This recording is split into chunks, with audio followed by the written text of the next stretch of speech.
Hi sir, என்ன யாருன்னு தெரியுதுங்களா? டேய், நீ அட்டாக்குமா அந்த வெளிப்படா. சார் ஒரு நிமிஷம் இருங்க சார், சும்மா கத்தாதீங்க.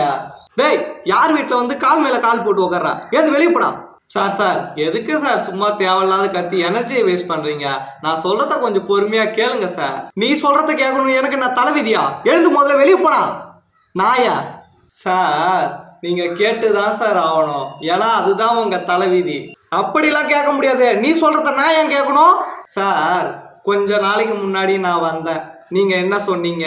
பொண்ணு கேட்டு வந்தப்போ உனக்கு நிரந்தர வீடு இல்லை, வாசல் இல்லை, சரியான நலபலம் இல்லை, வேலை இல்லை அப்படின்னு சொன்னீங்க.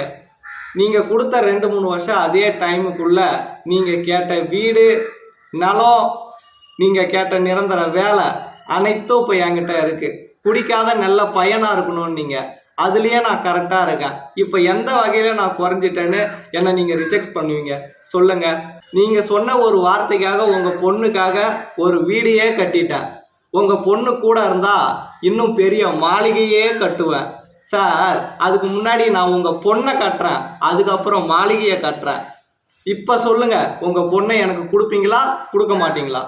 ஏய், உங்ககிட்ட எல்லாமே இருந்தா அதுக்காக என் பொண்ணு இருந்தாலும் உங்ககிட்ட தூக்கி கொடுத்துடணுமா? இது வாழ்க்கை பிரச்சனை. கொஞ்ச நேரம் யோசிச்சு தான் கொடுக்க முடியும். கொஞ்சம் டைம் கொடு எனக்கு. சார் எம்மா நேரம் வேணா யோசிங்க, ஆனா கரெக்டான பதில சொல்லுங்க. சரி, இந்த பொண்ணை பெத்துட்டு படாத பாடு படுறதா இருக்கு. சார் நீங்க எவ்வளவு நேரம் வேணா யோசிங்க, ஆனா அதுக்கு முன்னாடி நான் ஒரு விஷயத்த சொல்லிடுறேன், அதுக்கப்புறம் நீங்க யோசிங்க. சார் இதுக்கு முன்னாடி பொண்ணு கேட்டு வந்தப்போ என்னை அசிங்கப்படுத்தி வெளியே போடா நான் ஏன் நீங்க அதையும் தாங்கிக்கினேன். சார் நான் நினைச்சிருந்தா உங்க பொண்ணை எப்பவோ ஈத்தும் போய் தாலி கட்டிருக்கலாம், பண்ணலை. அப்படியும் இல்லைன்னா இந்த 2-3 வருஷம் டைம் கொடுத்தாப்போவே உங்க பொண்ணை இட்டும் போய் தாலி கட்டிருக்கலாம், பண்ணலை. ஏன் பண்ணலை? ஏன்னா உங்களுக்கு அதோட அசிங்கமும் அந்த வலியும் வேதனையும் எப்படி இருக்குன்றது எனக்கு தெரியும், அதால தான் நான் பண்ணலை. சார் உங்களோட ஆசீர்வாதத்தோட கல்யாணம் நடந்தாதான் சார் நாங்கள் நல்லா இருக்க முடியும். உங்கள் வயிறு எரிஞ்சா நாங்கள் நிஜமாக நல்லா இருக்கவே முடியாது சார். அதால தான் நான் அந்த தப்பை பண்ணலை. ஆனால் எங்களோட வழியை நீங்கள் புரிஞ்சுக்கவும் இல்லை. நீங்கள் புரிஞ்சுக்காததுக்கு காரணம் அது உண்மைதான் சார். அப்போதைக்கு என்கிட்ட ஒன்றுமே இல்லை, ஆனால் இப்போ எல்லாமே என்கிட்ட இருக்கு. நான் உரிமையாக வந்து இப்போ உன் பொண்ணுக்காக வாழ்க்கையில் ஜெயிச்சுட்டு வந்து நான் நிற்கிறேன். உன் முன்னாடி உன் பொண்ணை கேட்குறேன். கண்டிப்பா உங்க பொண்ணை நீங்க கொடுத்துதான் சார் ஆகணும். சார் நம்ம காதல் பண்ணிட்டு அந்த காதல்ல ஜெயிக்கிறதுக்கு பேரு மட்டும் வெற்றி அல்ல, வாழ்க்கையிலையும் ஜெயிக்கணும். இன்னைக்கு அதை தான் நான் பண்ணிட்டு வந்து உங்க முன்னாடி நிக்கிறேன். அப்பதான் நீங்க என்ன ஒரு மனுஷனா மதிப்பீங்க. நான் ஈத்துட்டு போயிருந்தா நீங்க என்ன ஒரு மனுஷனாவே மதிக்க மாட்டீங்க. இன்னைக்கு உங்க முன்னாடி வந்து வாழ்க்கையில ஜெயிச்சு நின்று காட்டிட்டேன்.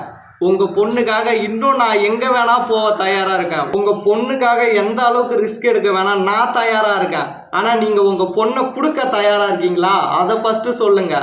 காலம் ஃபுல்லா உங்க பொண்ணை கண்கலங்காத வச்சு பார்த்துக்க முடியுமான்னு சர்டிஃபிகேட் என்னால கொடுக்க முடியாது. ஆனா என்னால முடிஞ்ச வரைக்கும் உங்க பொண்ணை கண்கலங்காத வச்சு நான் பார்த்துக்கிறேன். அதை தான் நான் சொல்ல முடியும். ஏன்னா நேரம் யாரை எப்படி வேணா மாற்றும்.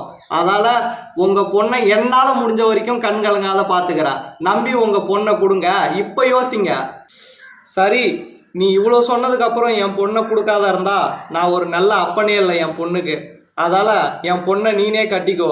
என்னைக்கு என் பொண்ணுக்காக நீ போய் வாழ்க்கையில ஜெயிச்சுட்டு வந்து திரும்ப என் பொண்ணை கேட்டியோ அன்னைக்கே நீ காதல்லையும் ஜெயிச்சுட்ட, இந்த மாமனார் மனசுலையும் ஜெயிச்சுட்ட, வாழ்க்கையிலையும் ஜெயிச்சுட்ட. என் பொண்ணு உனக்கு தான் மாப்பிள்ள. அப்போ ரொம்ப நன்றிங்க மாமா. மாமா எல்லாரும் மாதிரியும் என்ன நினச்சிக்காதீங்க. எல்லாரும் காதலில் ஜெயிச்சுட்டா வாழ்க்கையிலே ஜெயிச்ச மாதிரி நினச்சிப்பாங்க. ஆனால் நான் அப்படி இல்லை. காதலில் ஜெயிக்கணும்னா முதல்ல வாழ்க்கையில் ஜெயிக்கணும், அப்போ தான் காதலில் ஜெயிக்கலாம்.